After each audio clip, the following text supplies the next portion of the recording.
Hello বন্ধুরা, তোমরা দেখতেই পাচ্ছ আমি টিভিএস শোরুমে এসেছি একটা স্কুটি কিনতে। অনেক দিনের আশা আজকে পূর্ণ হলো।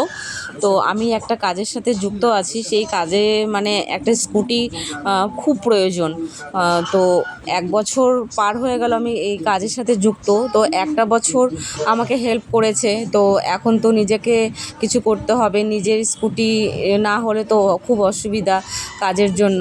তো যাই হোক, এই স্কুটিটা আমি নিয়েই নিলাম। তো এদিকে দেখো, সকালবেলা আমার মেয়ে স্কুলে যাবে, স্কুলে টাইম হয়ে যাচ্ছে, তাড়াহুড়ো করে মেয়েকে খেতে দিয়েছি। এদিকে মন্দিরে গাড়িটা নিয়ে যাবে পুজো করানোর জন্য। তো এদিকে আমার বড় মেয়ে সব এগুলো রেডি করছে।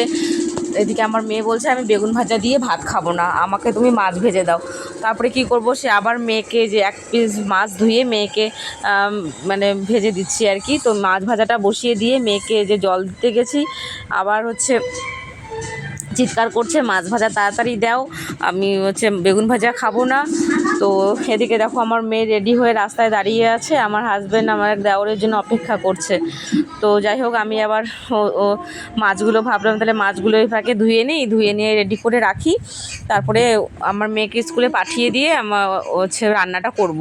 তো যাই হোক, মাছ ভাজাটা দেখো হয়ে গেছে।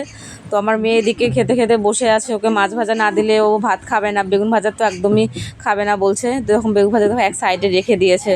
তো ওই যে মাছ ভাজাটা দিয়ে আসলাম, ওটাকে এখন ঠান্ডা করে ওকে বেছে দিতে হবে। তো এদিকে আমার মেয়েরা চলে যাচ্ছে নিষ্ঠানী মন্দিরে পুজো দিতে।